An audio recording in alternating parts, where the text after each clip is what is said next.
Welcome back to the Half a Day Show. I'm your host, Jay Half-a-Day, the flyest man on the internet, and today we're back with another installment of Behind the Brand. Joining us is artist, songwriter, actor, and overall content creator and creative, my friend, Bria Monet. Bria, I am super excited to have you joining us today on the Half a Day Show. How you feeling? I feel great. I'm super excited to be here, Jordan. Thank you for having me. You can tell the truth. I am. I'm really excited to be here. Yeah, it's been a long time coming. It has. One conversation got you all the way out here to the DMV. This is true. And we got a lot of great questions lined up today. I'm excited for them. Shake the nerves out. We can act like you've been here before, superstar. Okay. So yeah, we're going to put a spotlight on you and your brand. Okay. We're going to tell your story through a conversation, just chopping it up. I love that. It's going to go real smooth, and we're going to be in and out of here in 30 minutes. Is this camera on me? I hope so. Okay. What does it mean to be an artist? Do you fit the traditional mold? I think what it means to be an artist is to be expressive and in a way of whatever that looks like for you. For me, I think I'm a traditional artist in the sense of I do what moves me and I'm inspired by life. And, you know, they say art is an imitation of life. I think I'm traditional in that sense. Maybe how I go about it sometimes might not always be traditional, but yeah, I think being an artist is just expressing yourself, whatever that looks like. Art is expression. Yeah, art is expression. I like that. So in what ways are you standing out from other creatives, in your field? Ooh, How do you separate yourself from the noise? it's really tricky. I feel like now in the social media era, it's kind of hard to find that space. And I know it's been a challenge for me personally to find that space because I do consider myself to be more of an old school artist. So I guess that answers the tradition question.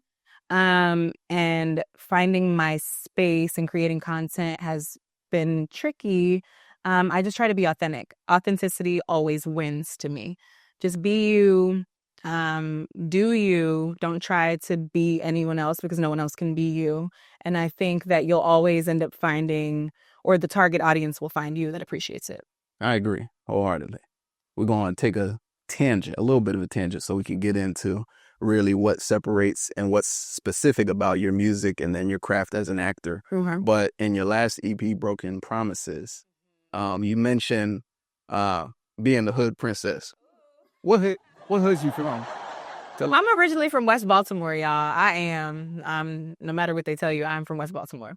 Yeah, so when I said that, the hood princess, it's just about always just referencing where I come from. I live in Los Angeles now. So, in the words of Drake, hardly home, but always repping. Okay. And how does Baltimore inspire you and show up in your work?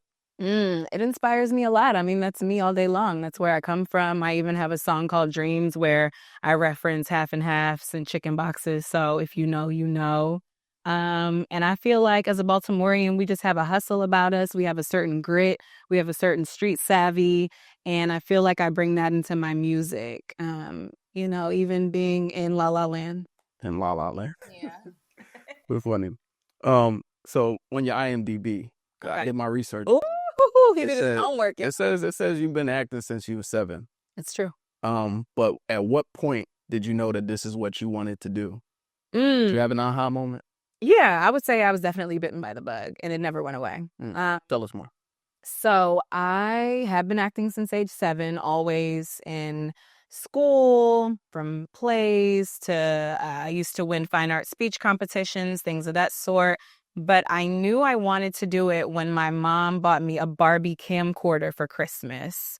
And she loves to tell this story. I'll give the super short version of it. But I spent the entire day crafting a one-woman show. And I'm talking costumes, commercial breaks, playing different characters, you name it. And I was making a lot of noise in the house. I'd fallen asleep after this hard work. A production is a lot of work. And she was yelling at me to turn my production noise down. But I didn't hear her because I'd fallen asleep. So then she comes into my room because I wasn't responding and I was asleep on my bed. And she pressed play and she was like, oh my God. Like she was just astounded at what I come up with at the age of 7. And then we ended up getting me my first agent, obviously taking my headshots. And I booked my first commercial at 7. for Comcast, which is now known as Xfinity, I think. Salute to Comcast. And they used to come on every day in between Oprah and Judge Judy. And yes, now I'm telling my age. So all right, we need a YouTube. I'm gonna put a clip in there. A great first day at school. So my teacher's name is Miss Lewis, and she's really nice. And we did some math, and this one kid had a toad. I was like, ew. Sending video emails is easy and free with Comcast high-speed internet. That's actually a crazy origin story. I'm not gonna lie. yeah. The lore, the Bria lore. We're getting to it. But in that note though, you see all these documentaries about, child stars and the horrors and the glitz and the glamour about it. Mm-hmm. What was your experience like growing up as a child actor? Lucky for me, I had a mom who has always been very vigilant, very supportive. I always tell people she never forced me to do anything. She's not a stage mom, but she believed in me too. So I feel like I had the perfect balance. I feel like what I had exposure to was pretty normal because her presence was so strong. There's always some weirdness, and you just kind of, like I said, weed that out and stay vigilant. And, obviously she protected me because I was a minor. I think that for me, because my career didn't skyrocket from the age of 7, I'm not a child star like Rudy Huxtable was or on The Cosby Show or what we knew Raven Simone to be or what have you. I feel like that was a blessing for me because I appreciate that I've had more time to grow in my craft. I wanted to move to LA when I was 16. The city would have chewed me up and spit me out. I was not ready. And she could see what I couldn't see. So I'm glad that I've taken more time to develop my talent. That's real. Salute to mom. Love you, girl. Put a little applause in there for Dukes. But you spoke about it early. Baltimore to LA. You've been around the country for work, leisure, what have you, a bunch of things. So it's like, what location has impacted you the most in your journey? In terms of just like travel or for work or whatever. And whatever. Right. Whenever you go visit someplace or live someplace, because you were in Atlanta too, right? Yeah, I lived in Atlanta for 2 years before I moved to LA. Which one has resonated with you the most? Which one changed you the most? You know what? I'm glad you mentioned Atlanta. Atlanta really molded me and I feel like gave me the experience I was previously speaking about so that I was kind of ready to make that leap into LA. When I was in Atlanta, I got a lot of experience casting for music videos, being a production assistant on film. I got my first kind of film experience doing some background work for Kevin Hart's movie Night School. So I feel like Atlanta was definitely needed. It was like the springboard. So I always kind of get sentimental when I think about Atlanta and everything that I went through while I was there. So shout out to the A. Well, we in the V, A. But you were also in Philly too. You went to school. We're truly a student of the game. You know your stuff. BFA, Bachelor of Fine Arts. That's true. So I went... Started at UPenn, right? UArts. UArts. And then you went to Towson. I did. It's true. I'm a Towson Tiger, y'all. I ain't gonna tell you a story. You tell it. No, but you're absolutely right. So I went to college at 16. That's right. I went to college at 16. I skipped a grade. Yeah, I didn't like school. I petitioned to the Board of Education. I wanted to be an artist. And I just came up with this whole spiel about what I was going to do, what I was born to do. At 16. And they approved it. That's and laid up. Yeah, I knew. So then I ended up at UArts in Philly, majoring in acting. So I was there for about a year and a half, and then ended up going to Towson. I think it took like a gap year, and then ended up going to Towson, where I finished and got my BFA in acting. So yeah, my college experience also huge testament to who I am now, because that was, daily in studio training to be a better actor. So I definitely am just so grateful for those days. Yeah. You ain't like the food in Philly. Is that why you left? You know what? I had my first Philly cheesesteak last November. And how was it? It was good. Shout out to D'Alessandro's. It was good. Best cheesesteaks are in New Jersey, actually. Are they? Mm-hmm. I have to check that out. South Jersey specifically. Go to the trenches. Okay. You have to take me. Let me know. What's that? But, as a student of the game, what do you have to say to people that want to defund the arts? It's the worst thing you could do. Why? It's horrible. We are art. You can't defund the arts. I know maths and sciences are extremely important. And it's funny because I actually recently watched a documentary kind of about this. It saddens me whenever I hear anything like that. And not just because I'm an artist, but it's so important. We spoke about expression, and that's an outlet that I think people need to have. It's just as important to me as anything else, acting, music, visual arts, you name it. I mean, think of all the people that we know today and how incredible they are and how they've inspired you and the times that they've gotten you through emotionally, what that picture would look like without them. That's what you're doing if you defund the arts. You're defunding the future of art and you're taking away that support. So I think that's like a really sad thing. Fuck 'em. I didn't do that. No, just kidding. She gonna watch it. I'll put a Censor over the. I'll put a censor over just you. We need art. Yeah, I gotta get to church. I'll be cussing too much. Honestly, I blame Kendrick. Yeah. So I gotta ask you though. Oh God. You in LA? Not no Kendrick. But you no, not a Kendrick question. What's the city like? What's LA like? This a diehard Drake fan. Yeah, I am proudly one of two. One of Aubrey's angels. But what's the city like right now? What's going on there? Is it lit as how I think it sounds? The social climate in LA? Mm-hmm. I'm also a hard LA fan. I love LA. The city of angels. I think that LA is going through a transition right now. I think if you asked, if you asked an Angelino right now, they'd be like, LA is so different right now and nobody goes out. Or in a bad way. In a bad way. Mm.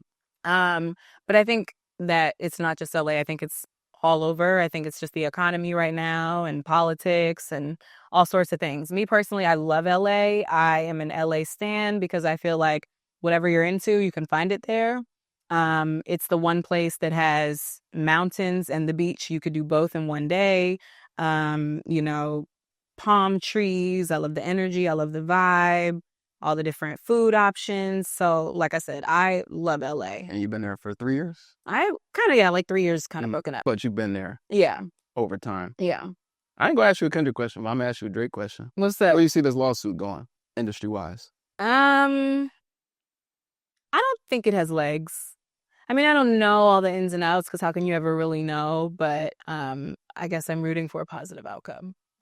You think it was a good or a bad move? I mean, I don't know. I'm not in his shoes, so I can't really speak to how he's feeling. I mean, obviously, he feels something is valid if he's pursuing litigation, but I probably would do it. Yeah, but I mean, when you get to that point in your career, it's like you're hearing conversation that only a few people heard before. So it's like it's true. They're experiencing things that most of us will never see. Yeah, maybe real. That's the plan. The good things. Hopefully. Yeah. I hope I don't have to sue anybody. You gotta speak it. Hopefully, you don't gotta sue nobody. Don't sue me. She might sue me, y'all. No. But we gonna segue into okay. Oh boy, I'm nervous. Yeah, nah. You just had a birthday pass recently. Happy birthday! Thank you. Thank you so much. You did. I'm gonna. So no.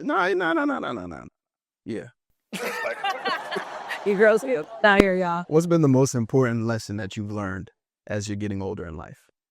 God. Woo. And then, as a secondary question, how has your approach to artistry shifted as you've grown up? Incredible questions. Most important lesson as I've gotten older. I'm just gonna simplify it. God is my rock. God is everything. I can't do anything without him because there were many, many days and times that I wanted to totally give up, totally quit, totally crash out. But I know that my level of perseverance is just through him and him alone. Amen. There's just no way I could do it, y'all. Be half crazy sometimes, but we move. And then that kind of just goes into the second question about my artistry, because I had to learn that this journey it's going to look different. It's not going to look the same with every passing chapter. There are things I wanted to have accomplished by now that I haven't yet. I'm still going to win the Oscar. Just hasn't happened yet. But I just have to constantly remind myself that it's about the journey, even more than the destination, really. Because Viola Davis said something really important. She said, you are going to accomplish what you're setting out to accomplish. And then there's these 3 words, and what now? And so you really just have to know your why, what you're doing it for, so that you're not in constant pursuit of just something all the time going unfulfilled. So I think as I've transitioned more and more and just becoming this adult version of myself, I learned that I have to give myself grace with my artistry, give myself grace with my journey, give myself grace with how long it's taking me to maybe figure some things out with my craft and find the beauty in that instead of beating myself up all the time about what I still want to do. Absolutely. That's hard for me. I'm very type A. And we'll be right back after this commercial break. In the spirit of age and, your birthday and, evolution, how do you view age? Do you view it as a cliff or a summit? Is it something that you're, hesitant to approach, or is it something you're looking forward to? I view age as just being as present as possible, because I'm sure people can probably relate to what I'm about to say next. When I was younger, I wanted to be older. Now that I'm older, I don't necessarily want to be younger. I just, things could slow down a little, because I view age as wisdom. The reward for getting older is wisdom. That's the reward in age. Man, I woke up 27. I said, wow. It just flies by. Ain't shit funny no more. Nothing's funny. Not a damn thing is funny. These bills, definitely not. Life got a little serious. It got really serious. So I just try to look at it like that. Like, the reward for getting older is wisdom. And I just want to do things I enjoy. As long as I'm spending my time to the best of my ability, mostly doing the things that I love in this life. In the words of my girl. For real. It's a great shirt, by the way. Thank you. Age ain't nothing but a number. Age ain't nothing but a number. Well, legally, I mean, you know. No, did. Yeah, we're gonna segue past the freak offs. Okay, yeah, let's just keep on that. But it's a good point though. Give me a Mount Rushmore of artists. Just 4. Okay, 4 musical artists? Yep, musical artists, and then I want your Mount Rushmore of actors. You're killing me. Oh, yeah, it's great. You're killing me. But I love it, though. I love it. All right, let's go musical artist Mount Rushmore. We're going Michael Jackson, Chris Brown, Beyonce. Who's taking that 4th spot? Lil Wayne. Lil Wayne. That is a very diverse Mount Rushmore. Michael Jackson, Chris Brown, Beyonce, and Lil Wayne. In that order? I didn't put it in any... Well, I kind of did, because I started with the GOAT, MJ. And then Chris Brown's my favorite living artist. Shout out to Aaliyah. And then Beyonce is the consummate entertainer. And then Lil Wayne is my favorite rapper, believe it or not. So you ain't like my video about Lil Wayne? There was no Swain slander talk. Shout out to Weezy, man. But my favorite rapper, always has been. I ain't gonna... And he gave us Drizzy. So I'm not gonna slander him today. Not today, thank you, I appreciate it. But as soon as these cameras go... Boy. I'm messing with you. So what are some of your influences, though, as an artist, besides those people? Like, what inspires you to, get in your bag? What helps you make music? What helps you, when you're in an acting mood? What inspires you? What influences you? Music, poetry. I've been writing poetry since probably like middle school. Sure. Yeah, so that kind of helps me get into whatever concept I might be coming up with for a song. I kind of just like to write and get those thoughts and those feelings out. If there's something better for me to use than Apple Notes, let your girl know, because your girl is still using Apple Notes just to get them thoughts out. What do you think these questions on? Okay. There we go. Great. Perfect. And then acting, man, I don't know. The emotional tie that I have to acting is just innate. It's like whatever the character is feeling, it's emotional recall. I'm sure I can recall a time or someone that made me feel that way, and I just bring truth to that experience, because acting is being truthful in imaginary circumstances. That's all it is. Who said that, or you said that? My college professor. I'm about to say, that's a quote. It's a great quote. It's the truth, yes. So, yeah, the first day, I think freshman year, he had a whiteboard and said, "What is acting?" And we all had to go up to the board and write, what we thought it was. And of course, we were overshooting it, overthinking it. It was way too elaborate. And then he kind of, drilled it down to what it really is. So, the truth. The truth. Mm-hmm. Okay. So tell the truth now. Oh, God. We'll see. What's your favorite thing? What do you enjoy the most? Acting, writing, or singing? Acting. That was easy. Mm-hmm. Salute, really? It's my first love. It's my first baby. Mm. Yeah. I love music. I've been singing as long as I've been acting as well. But I haven't been doing music professionally long. What's been your favorite project that you've been a part of? Oh, my God.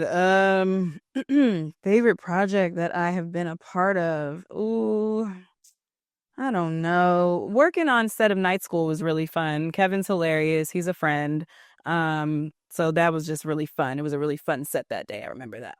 Mm. Yeah. What's the runner-up? Runner-up. I don't know. Probably my very first commercial because it was my first one and it was new and it was like, at 7, I thought it was going to be easy. At 7, I was like, oh, I wanted to be on TV. Now I am. The rest of my life's going to go this way. I only do a commercial. I think I produced a commercial, but I've never been in a commercial. I want to be a commercial. Yeah. I could do a Gap commercial. You totally could do a Gap commercial. It gives that. You could do that. Fashion, something fashion I related. know exactly how I would do it, too. Yeah. Gap, if you're watching this, sponsor Bria and I. Get us some merch. Love Gap. Yeah. If you could pick one film to represent your personality, what would you pick? Girl, look, every time I ask a question, here I go. They're good, but they're a little hard. No, I love them. One film, my personality. Ooh, child. I don't know. You want me to tell you mine? Yeah. Space Jam. Okay, Space Jam. That's also my favorite movie. That fits. That definitely fits the vibe. It's the 90s. It's Michael Jordan. You know what I'm saying? Like, and it's cartoonish. Like, I'm serious, but not too serious. Okay. That's how I view Space Jam. I It's like laid that. back. It's chill. I like that a lot. It's comforting. It's like a comfort movie. That's what I would call it. Yeah. But the other one I would say would probably be like Interstellar, which is like the other side of me, where it's like super sophisticated and deep and introspective and shit like that. Damn, this is the only one I think you stumped me on. I have to spend some more time thinking about that We'll one. come back to it. Yeah. You want to play the games? Yeah. All right. 3 games. Okay. First game is called Truth or Concept. Truth or concept? All right. So we got some lyrics of yours. Oh, God. Yeah. I got 3 songs. Cause I listen to your EP regularly, actually. Thank you. You liked it? I did. All right. Go stream Promises right now, available on all streaming platforms. Mm-hmm. What you call it? Hold on. Where is it? Lord. Mm. So, artists be capping sometimes, but sometimes they be telling the truth. Ain't no cap in my rap. No cap in your rap. Oh. We're gonna find out. We're going to find out. Promises EP by Bria Monet. You know what I'm saying? Mm-hmm. So we want to know, when it came to Boy Toy intro, Oh, Lord. from approximately 153 to 157. You messy. Let's listen. You're messy. No, y'all ain't seen nothing yet. No, you not my nigga, but of all the other niggas, you my favorite nigga. Truth or concept? Mm-hmm. Y'all gonna let us know. Y'all heard that. All the other niggas, you my favorite niggas. It was That's it. or concept. It was truth. Mm. It was truth. Big truth. Yeah. All right, shout out to the favorite nigga. Next one, on For You from 231 to 236. Okay. What'd I say? Let's see. I don't know how to act. Your ex is calling. Hope she know how to fight back. Your ex is calling. I hope she know how to fight back. Uh-huh. True the concept. It's 50-50 because she was calling, but I don't want to fight nobody. I'm too old to be. You ain't a fighter? I'm not sure. I'm a lover. This is 2023. This is last year. Well, Last year was you ready to fight about that? I might have been. I might have wanted a little bit of smoke. All right, last one. Save Me for Later. From 13 seconds to 21 seconds. Let's see. Don't Save Me for Later. From 13 seconds. Yeah, this is a spicy one. Oh yeah, what do I call it? I'll say this is like scorned woman R&B. It is. That's what I'm good. It is. It's my favorite genre of R&B. Yeah. There's another album that So you could appreciate Don't Save Me for Later then. Oh yeah. It's like Mary J vibes. Mhm. You know what I'm saying? That's Yeah. for us. That's what I get from this. I've even been told Keisha Cole. Keisha Cole. Yes, Mhm. Keisha Cole. I can see Yeah. that. There's a bunch of artists that fit into that. Scoring woman music, yeah. It's great for songwriting. Mm-hmm. It's great motivation, but Facts. horrible experience, I'm sure. Well, you know. Don't save me for later. You's a bitch ass nigga. Maybe I should have tried your friend ass nigga. Truth or concept? Truth, and I did. And I did. Don't try this at home, kids. Ladies and gentlemen, Bria Monet, the one and only. Sometimes you gotta go there. I'm not mad at it. Yeah, you're insane. Okay, so the last segment, or the last two games, is a part of an old segment that I used to do. It's called One Has to Go. So we're gonna do one for music, and then we're gonna do one for film. Love it. So, at least 4 artists: Mary J. Blige, Usher, Mariah Carey, Chris Brown. One has to go in their entire discography. Who you picking? Y'all not gonna like me for this one, but Mary. On the 30th anniversary of my life? I'm very sorry, y'all. I love Mary to death. I just didn't listen to a lot of Mary as much as the other 3 that I think you named. Yeah, that's all it is. Unfortunately, I think I agree. That's all it was. You gotta be truthful. Like when I think about who I really had and had No, I can't get rid of Mary. You can't get rid of Mary. I think, well, Chris is your favorite. I think I let him go. Of course you would. You dying to let him go. I got Usher. I don't. Well, I mean, Chris's catalog is insane. How could you let go catalog like that? He's never made a bad song. I mean, I guess it depends on who you listen to the most. I grew up on Mary. I love Mariah. I love Mariah. MC, I mean, she's one of the greatest artists of right You know now. what I'm saying? And Usher's my GOAT. So All right. you pick and choose. We'll see what the internet has to say. That one might go viral. I ain't gonna Don't chew me up too bad. The old head's not gonna like that. So you ready for the second one? Yeah. So now we're gonna do it with actors. Denzel Washington, Will Smith, Halle Berry, Taraji P. Henson. One has to go in their entire filmography.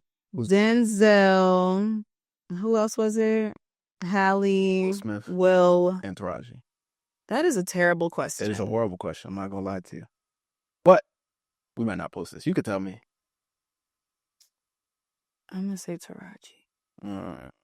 I didn't want to let my girl go. I think I'm letting Halle go. And I can't let Halle go. I love her. She fine though. I met her once. Shout out to Halle. Yeah. All right, we're in the home stretch now. Okay. 3 questions left. I love it here. If you had the chance to restart your career, would you do it? Why or why not? Restart it. Square one, back to age 7. Nah, I'd rather not. I think everything is going exactly the way it's supposed to. I like that answer. Yeah. So, like I said, 2 questions left. What's something that you would want to see more of in Hollywood? You know, whether that's music or in entertainment, anything. What do you want to see more of? I want to see improvement in the wage gap with actors and actresses of color. We really have to work on that. And it's funny that you did mention Taraji because she's a strong advocate for that. So we've made some improvement, some progress, but we still have a whole lot of work to do. So I would say improve the wage gap because we're worth it. We're just as much worth it as our counterparts, and more inclusivity. Absolutely. So speaking of inclusivity, though, what's the importance of Black artistry? How valuable is it? It's super valuable because it speaks to the Black experience. And I mean, my opinion is that we're responsible for so many things that are good about this country. We built this country. Our ancestors built this country on their backs. And Black artistry, like I said, speaks to the Black experience. We have to tell our stories because if we don't, we can't entrust it to, others to tell our stories. No one can tell it better than us. And we have to think about legacy. They're ones to come after us. So we have to support Black storytelling. Absolutely.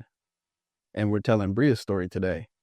So this is our last question of the day. Okay. And hopefully you like it. It's my favorite question. Okay. What's your biggest dream and how do you accomplish it?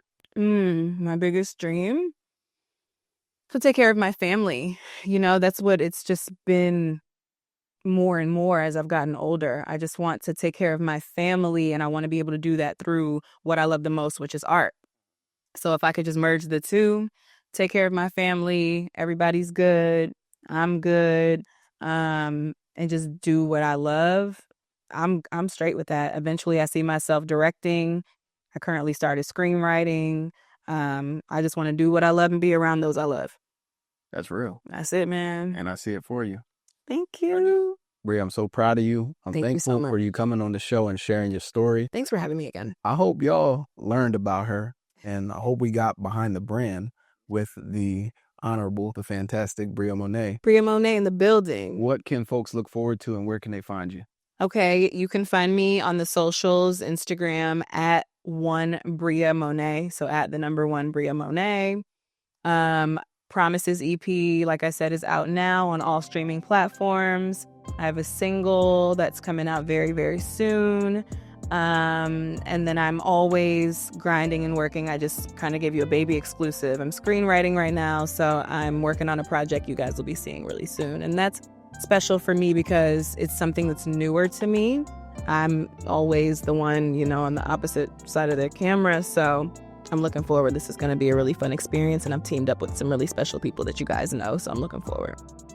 We waiting for it. It's coming. It's coming. But as always, this has been an episode of The Half a Day Show, bringing you education, entertainment, and everything in between. See y'all next week. Peace.